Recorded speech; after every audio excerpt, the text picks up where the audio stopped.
ഇന്നത്തെ നമ്മുടെ ഈ ചർച്ചയിലേക്ക് എല്ലാവർക്കും സ്വാഗതം. ഈ ചർച്ച തുടങ്ങുന്നതിന് മുൻപ് നിങ്ങൾ ഈ ചാനൽ ലൈക്ക് ചെയ്യാനും ഷെയർ ചെയ്യാനും സബ്സ്ക്രൈബ് ചെയ്യാനും മറക്കരുത്. നിങ്ങളുടെ പിന്തുണ ഞങ്ങൾക്ക് വളരെ പ്രധാനപ്പെട്ടതാണ്. അപ്പോൾ ശരി, നമുക്ക് വിഷയത്തിലേക്ക് കടക്കാം. എന്റെ പ്രിയ കൂട്ടുകാരൻ, സുന്നത്ത് ജമാഅത്തിന്റെ കാര്യങ്ങളിൽ അൽഹംദുലില്ലാഹ് സജീവമായി അവിടുത്തെ സമയങ്ങൾ ദീനിന് വേണ്ടി ചെലവഴിക്കുന്ന ഒരു വ്യക്തിത്വമാണ്. അതുകൊണ്ട് എന്റെ പ്രിയപ്പെട്ട മുഅ്മിനീങ്ങളോട് മുഅ്മിനാത്തുകളോട് ഓർമ്മപ്പെടുത്തുന്നു, നമ്മളാൽ കഴിയുന്ന ഒരു ചെറിയ സഹായം അക്കൗണ്ടിലേക്ക് നിങ്ങൾ എത്തിച്ചു കൊടുക്കണം. നിങ്ങൾ നൽകുന്ന സ്വാലിഹായ സ്വദഖ അല്ലാഹു നാളെ ദുനിയാവിലും ആഖിറത്തിലും വലിയ ഫലമുള്ള സ്വദഖയായി അല്ലാഹു കബൂൽ ചെയ്യട്ടെ.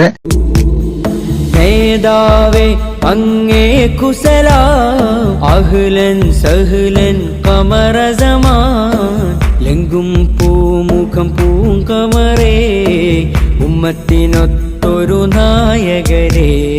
നേതാവേ അങ്ങേ കുസലാം, അഹ്ലൻ സഹ്ലൻ ഖമറസമാൻ, ലെങ്കും പൂമുഖം പൂങ്കമറേ, ഉമ്മത്തിനൊത്തൊരു നായകരേ.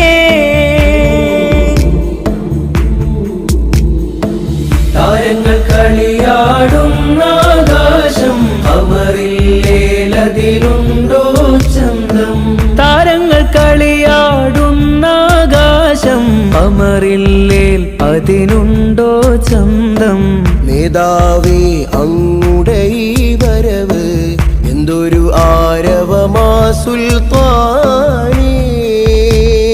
നേതാവേ അങ്ങേ കുസലാം, അഹ്ലൻ സഹ്ലൻ ഖമറസമാൻ, ലെങ്കും പൂമുഖം പൂങ്കമറേ, ഉമ്മത്തിനൊത്തൊരു നായകരേ.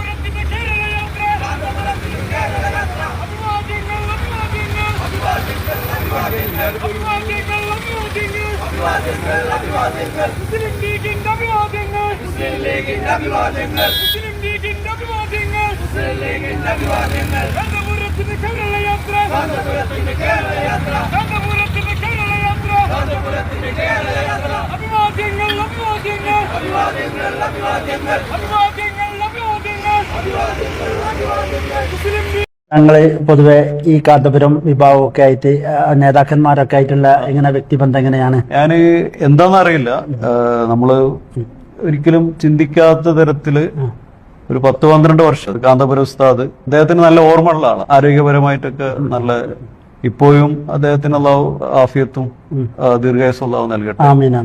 അദ്ദേഹം എപ്പോ കാണുമ്പോഴും കാര്യമായിട്ട് പറയുന്നത് നമുക്ക് ഒരുമിക്കണം ഈ കാര്യങ്ങളാണ്. അപ്പം പലതവണ അങ്ങോട്ട് ക്ഷണിച്ചിട്ടുണ്ട്. അദ്ദേഹം പാണക്കാട് കുടുംബത്തിലുള്ള ഓരോ ആളുകളെ കാണുമ്പോഴും അദ്ദേഹം വളരെ ആത്മാർത്ഥമായിട്ട് ക്ഷണിക്കാറുണ്ട്. അപ്പൊ അവർക്ക് അവരുടെ ഭാഗത്തുനിന്ന് എല്ലാ തരത്തിലുള്ള ഇതും ഉണ്ട്.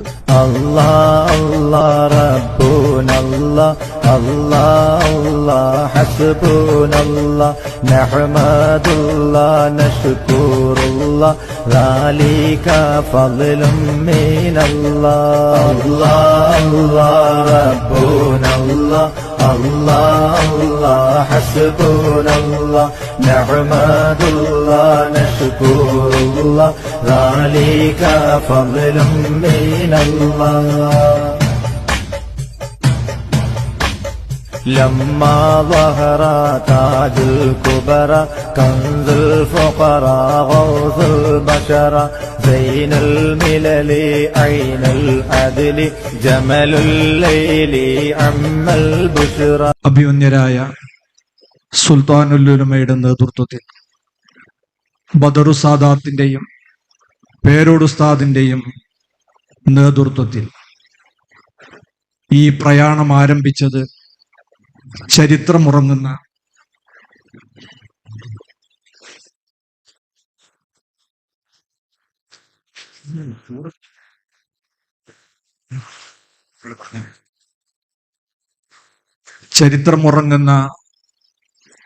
ഈ കാസർകോട്ട് നിന്നാണ് ആരംഭിച്ചിരിക്കുന്നത്. സപ്തഭാഷ സംഗമഭൂമിയായ കേരളത്തിലെ ഏറ്റവും കൂടുതൽ നദികൾ ഒഴുകുന്ന മാലിക് ബിൻ ദീനാർ റളിയല്ലാഹു അൻഹുവിന്റെയും സംഘത്തിന്റെയും പാദമുദ്ര കൊണ്ട് അനുഗ്രഹീതമായ മഹത്തായ ഒരു മണ്ണിലാണ് നമ്മൾ ഈ പ്രയാണം ആരംഭിച്ചിരിക്കുന്നത്.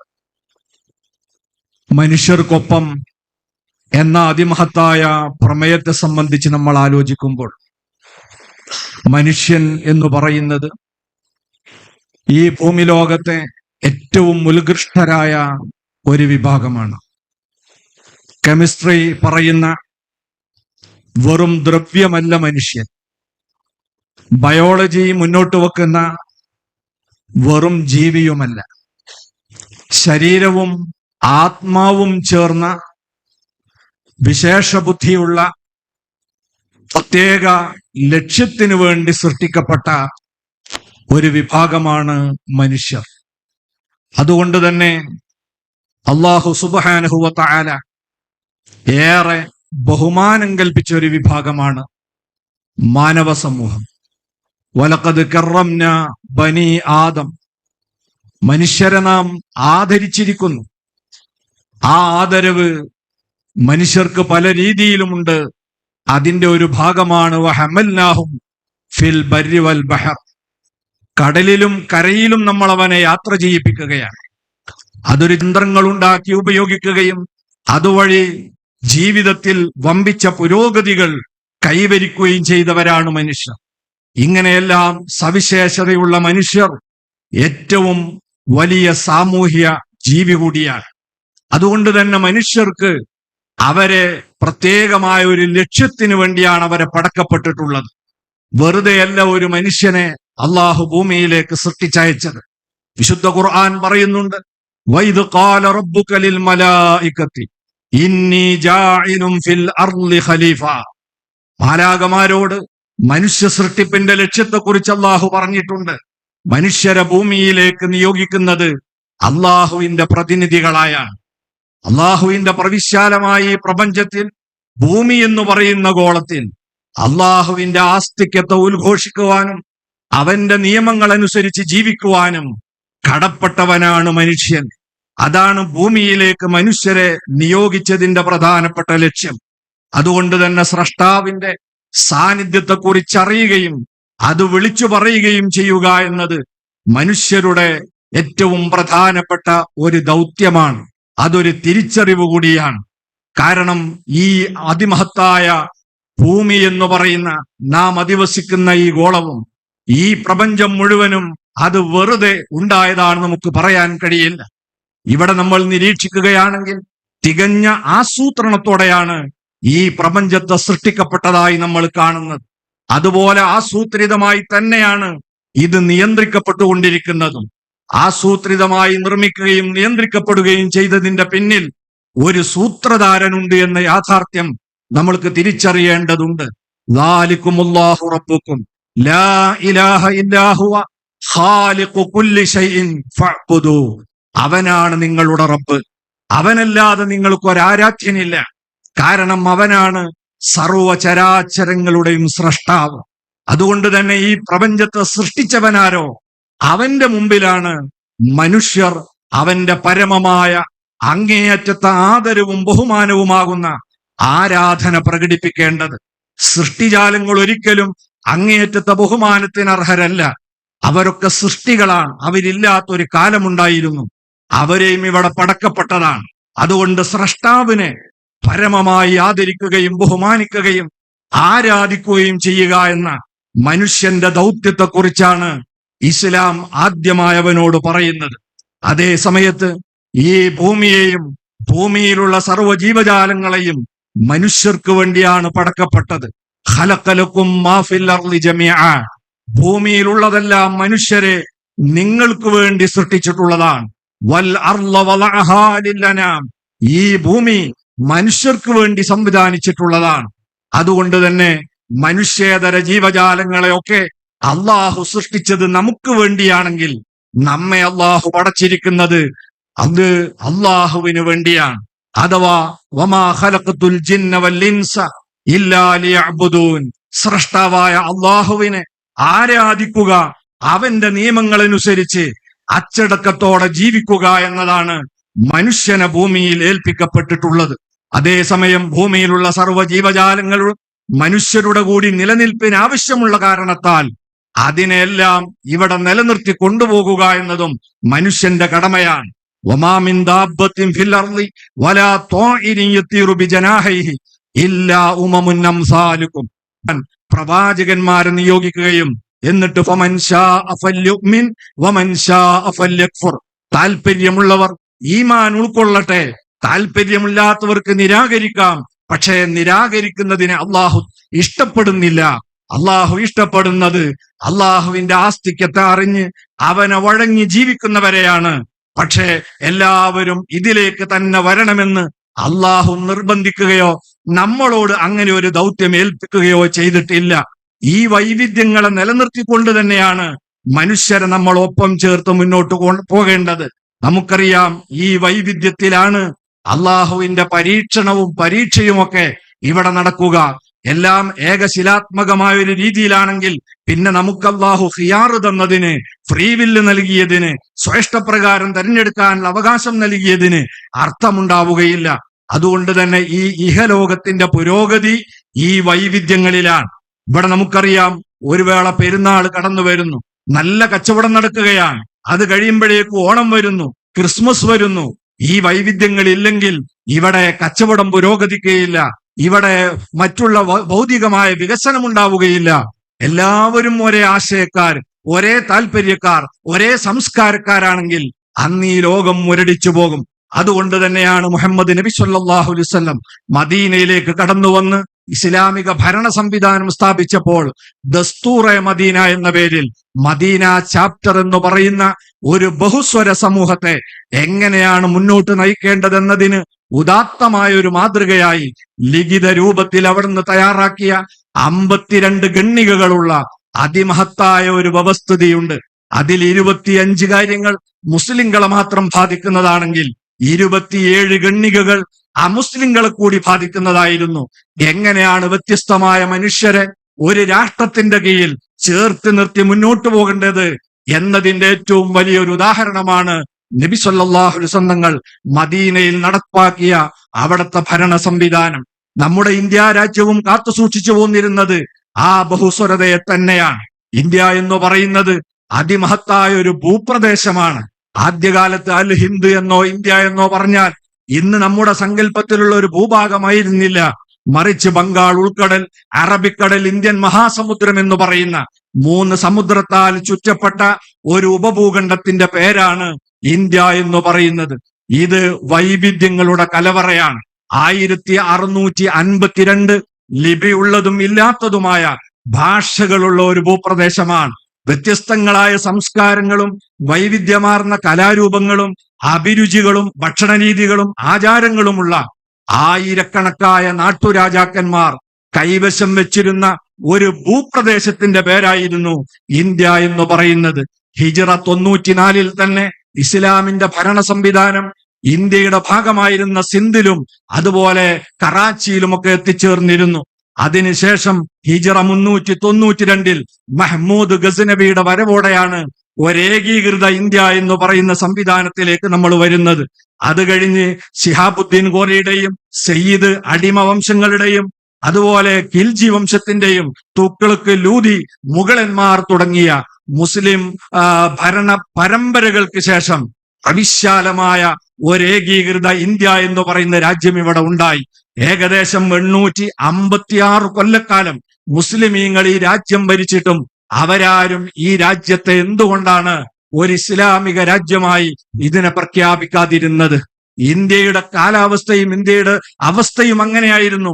ഒരു ബഹുസ്വര സമൂഹമായിട്ട് ഇന്ത്യക്ക് മുന്നോട്ട് പോകാൻ സാധിക്കൂ എന്ന് ആ ഭരണാധികാരികളൊക്കെ മനസ്സിലാക്കിയിരുന്നു. അതുകൊണ്ട് തന്നെ ആരും മുസ്ലിം ഭരണ സംവിധാനം ഇന്ത്യയിൽ നിലനിന്ന കാലത്ത് സ്വാതന്ത്ര്യ സമരം നയിച്ചതായി ചരിത്രത്തിൽ നമുക്ക് കാണാൻ കഴിയില്ല. ബ്രിട്ടീഷുകാർക്കെതിരെ ഒരുമിച്ച് നിന്ന് സ്വാതന്ത്ര്യ സമരം നടത്തിയിട്ടുണ്ട്. മുസ്ലിം ഭരണകൂടങ്ങൾക്കെതിരെ അങ്ങനെ ഉണ്ടാവാതിരുന്നത് എന്തുകൊണ്ടാണ്? എല്ലാവർക്കും സ്വാതന്ത്ര്യം കൊടുത്ത് ഈ ബഹുസ്വരത നിലനിർത്തിയിട്ടായിരുന്നു അവർ പോയത്. ബ്രിട്ടീഷുകാർ ഇന്ത്യ വിട്ടു പോയതിനു ശേഷവും ഇന്ത്യയിലെ സ്വാതന്ത്ര്യ സമര സേനാനികളും ഇന്ത്യ രാജ്യത്തിന്റെ ശില്പികളും ചേർന്ന് ഇന്ത്യ എങ്ങനെ മുന്നോട്ട് പോകണമെന്ന് കൂലങ്കഷമായാണ് ആലോചിച്ചത്. 2 വർഷവും 11 മാസവും 18 ദിവസവും എടുത്തുകൊണ്ടാണ് ഇന്ത്യൻ ഭരണഘടന തയ്യാറാക്കുന്നത്. അത് ആലോചനയില്ലാതെ തയ്യാറാക്കിയതല്ല. ആ ഭരണഘടനയിലും മതേതരത്വത്തെയാണ്, സെക്കുലറിസത്തെയാണ് അതിന്റെ അടിത്തറയായി അവർ സ്വീകരിച്ചത്. എന്താണ് കാരണം? ഇന്ത്യ പോലുള്ള ഒരു ജനതയെ ആ രൂപത്തിലല്ലാതെ മുന്നോട്ട് കൊണ്ടുപോകാൻ കഴിയില്ല എന്ന് ഈ രാജ്യത്തെ ശില്പികൾ മനസ്സിലാക്കിയത് കൊണ്ടായിരുന്നു.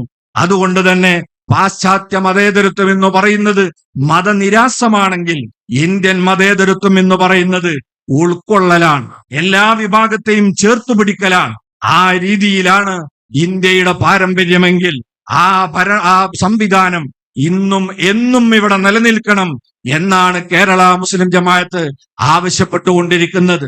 ഭരണ സംവിധാനങ്ങളെ കൈപ്പിടിയിൽ ഒതുക്കാനോ മറ്റ് താല്പര്യങ്ങൾക്ക് വേണ്ടിയോ ഒരിക്കലും മതത്തെ ദുരുപയോഗം ചെയ്യാൻ പാടില്ല. അതേപോലെ തന്നെ മതചിഹ്നങ്ങളാകുന്ന പള്ളികളും അമ്പലങ്ങളും ക്ഷേത്രങ്ങളും ഒന്നും ഒരിക്കലും രാഷ്ട്രീയ നേട്ടത്തിന് വേണ്ടി ദുരുപയോഗം ചെയ്യരുത്.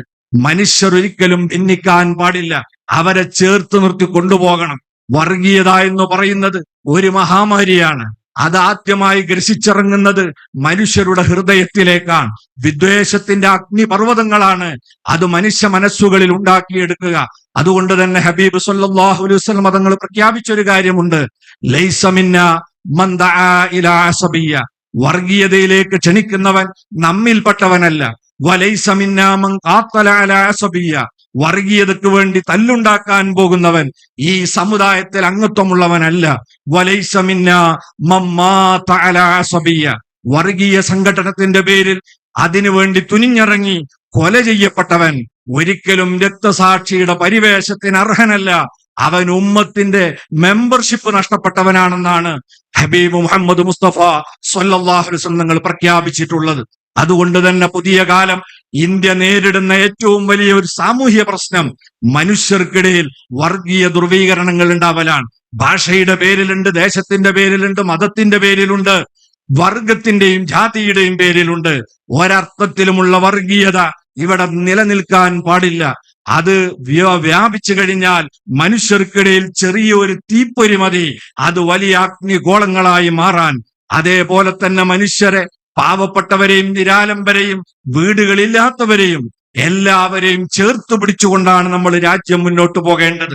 നമുക്കറിയാം, മൈഗ്രേഷന്റെ ഭാഗമായി ഓരോ കാലത്തും മനുഷ്യനുണ്ടായ കാലം മുതൽക്ക് തന്നെ മനുഷ്യർ പുതിയ താമസ സ്ഥലങ്ങളെ തേടിപ്പോകുന്ന പതിവുണ്ട്. ആദ്യകാലം മുതൽക്ക് ഇന്നും അത് നടപ്പിലാകും. ചിലപ്പം മികച്ച ജോലി തേടിക്കൊണ്ടായിരിക്കും, ജീവിത സൗകര്യങ്ങൾ അന്വേഷിച്ചുകൊണ്ടായിരിക്കും. ആ യാത്ര ചിലപ്പോൾ രാഷ്ട്രം തന്നെ കടന്ന് യാത്ര പോകും. ഒരു രാജ്യത്ത് തന്നെ വ്യത്യസ്ത പ്രദേശങ്ങളിലേക്ക് പോകും, ആൾ താമസമില്ലാത്ത ഇടം തേടിപ്പോകും. ഇങ്ങനെ മൈഗ്രേഷന്റെ ഭാഗമായി മറ്റ് മേച്ചിൽപ്പുറങ്ങൾ തേടിപ്പോകുക എന്നത് മനുഷ്യ സഹജമായി ഉണ്ടാകുന്ന എന്നും ഉണ്ടായിട്ടുള്ള ഒരു യാഥാർത്ഥ്യമാണ്. ഇതിന്റെ ഭാഗമായി നമ്മളെ കേരളത്തിൽ തന്നെ നമുക്കറിയാം, 1950-കൾക്ക് ശേഷം നമ്മളെ കേരളത്തിൽ മലയോര പ്രദേശങ്ങളിലേക്ക് വ്യാപകമായ തോതിൽ മനുഷ്യർ ചേക്കേറിയിരുന്നു. അവർ പലപ്പോഴും താമസിച്ചു വന്നത് ഗവൺമെന്റിന്റെ അധീനതയിൽപ്പെട്ട ഭൂമിയിലായിരുന്നു.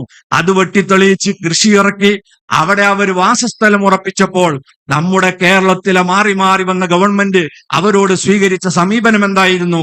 അവരെ ഇത് ഗവൺമെന്റ് ഭൂമിയാണെന്ന് പറഞ്ഞ് ആട്ടിയിറക്കുകയായിരുന്നില്ല. ഓരോ ഗവൺമെന്റും മത്സരിച്ച് അവർക്ക് പട്ടയം നൽകുന്നതാണ് നമ്മളെ കേരളത്തിന്റെ അനുഭവമെങ്കിൽ ഇത് ഇന്ത്യക്ക് തന്നെ മാതൃകമായ ഒരു അനുഭവമാണ്. അങ്ങനെ നാട്ടിൽ നിന്ന് മറ്റൊരു നാട്ടിലേക്ക് ചേക്കേറുന്നവരെ മനുഷ്യരായി പോലും കാണാതെ അവരെ ഇറക്കിവിടുന്ന സംസ്കാരം നമ്മളെ നാടിന്റെ നാനാഭാഗങ്ങളിൽ കണ്ടുകൊണ്ടിരിക്കുകയാണ്. ഈ സന്ദർഭത്തിൽ പ്രത്യേകമായി നന്ദി രേഖപ്പെടുത്തുകയാണ് നമ്മുടെ അയൽ സംസ്ഥാനമായ നമ്മുടെ കർണാടകയിലെ ഗവൺമെന്റിന്. അവര് ഭൂമിയിൽ നിന്ന് കുറെ ആളുകളെ ഇറക്കി വിട്ടെങ്കിൽ ആ സമയത്ത് അത് അവർക്ക് സൗകര്യപ്രദമായ മറ്റു പാർപ്പിടം കൊടുക്കാൻ തയ്യാറായി മുന്നോട്ട് വന്നതിനെ നമ്മൾ ഈ സന്ദർഭത്തിൽ അഭിനന്ദിക്കുകയാണ്. അത് മറ്റ് സംസ്ഥാനങ്ങൾ കൂടി മാതൃകയാണ്. ഇങ്ങനെ പാർപ്പിടങ്ങളില്ലാത്ത ചേരികളിലും ചാളകളിലും താമസിക്കുന്നവർക്ക് വീട് വെച്ചു കൊടുക്കുക എന്നത് ഒരു ഔദ്യോഗിക അജണ്ടയായി സ്വീകരിച്ചത് കൊണ്ട് തന്നെ കേരള മുസ്ലിം ജമാഅത്തിന് അത്തരം അരികുവൽക്കരിക്കപ്പെടുന്നവരോട് ചേർന്ന് നിൽക്കാതിരിക്കാൻ നിവൃത്തിയില്ല എന്ന് ഈ സന്ദർഭത്തിൽ ഓർമ്മപ്പെടുത്തുകയാണ്. അതേപോലെ തന്നെ ഞാൻ നീട്ടി സംസാരിക്കുന്നില്ല. നമ്മുടെ ഈ കാസർഗോഡ് എന്ന് പറയുന്ന പ്രദേശം ഒരുപാട് ആവശ്യങ്ങളുള്ള ഒരു പ്രദേശമാണ്. വളരെ വൈകിയാണ് കാസർഗോഡ് എന്ന് പറയുന്ന ജില്ല രൂപപ്പെട്ടിട്ടുള്ളത്. നേരത്തെ കണ്ണൂർ ജില്ലയുടെ ഭാഗമായിരുന്നു. അതിനു മുമ്പ് തുളുനാട് എന്ന് പറയുന്ന മറ്റൊരു ദേശത്തിന്റെ ഭാഗമായിരുന്നു. ഏതായിരുന്നാലും ഇന്ന് നമ്മുടെ ഈ ജില്ല നിലവിൽ വന്നതിന് ശേഷം പലതരത്തിലുള്ള പുരോഗതികൾ നമുക്കുണ്ടായിട്ടുണ്ടെങ്കിലും കാസർഗോട്ടുകാരായ മുഴുവൻ ജനങ്ങളോടും ഒപ്പം നിന്നുകൊണ്ട് നമുക്ക് ഉണർത്താനുള്ള ഒരു പ്രധാന കാര്യം, ഇവിടത്തെ ചികിത്സാ സമ്പ്രദായത്തിൽ സ്വയം പര്യാപ്തത നേടിയിട്ടില്ല നമ്മുടെ ജില്ല. ആവശ്യമായ അളവിലും സൗകര്യങ്ങളുമുള്ള ആശുപത്രികളുടെ അഭാവം നമ്മുടെ ഈ നാടിനെ വളരെയേറെ പ്രയാസപ്പെടുത്തുന്നുണ്ട്. നമുക്കറിയാം, കോവിഡ് കാലത്ത് ചികിത്സക്ക് വേണ്ടി ഈ നാട്ടിൽ നിന്ന് കർണാടകയിലേക്ക് പോകാൻ മാർഗതടസ്സമുണ്ടായപ്പോൾ ഈ നാട്ടുകാരനുഭവിച്ച വേദന അറിയാം. 2013 തന്നെ ഇവിടെ മെഡിക്കൽ കോളേജ് പ്രഖ്യാപിക്കപ്പെട്ടെങ്കിലും ഇപ്പോൾ 2026 നമ്മൾ കടന്നെങ്കിലും ആ മെഡിക്കൽ കോളേജ് വേണ്ട രീതിയിൽ യാഥാർത്ഥ്യമായിട്ടില്ല. നമുക്ക് ഓർമ്മയുണ്ട്, ആ ഘട്ടത്തിൽ പ്രഖ്യാപിച്ച മെഡിക്കൽ കോളേജുകളായിരുന്നു മഞ്ചേരിയിലെ medical college, Palakkad medical college, പത്തനംതിട്ടയിലെ മെഡിക്കൽ കോളേജ്.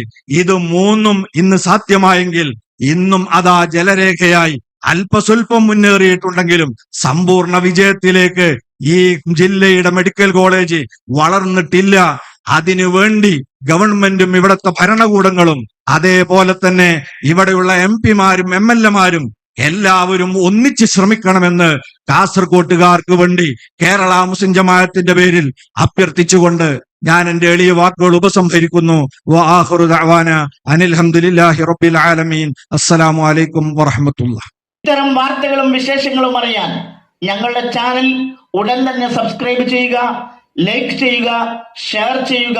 ജനങ്ങളിലേക്ക് എത്തിക്കണമെന്ന് നിങ്ങൾ ആഗ്രഹിക്കുന്ന വാർത്തകളും വിശേഷങ്ങളും പ്രമുഖരുടെ പ്രഭാഷണങ്ങളും ഞങ്ങളുടെ വാട്സപ്പ് നമ്പറിലേക്ക് അയച്ചു തരിക.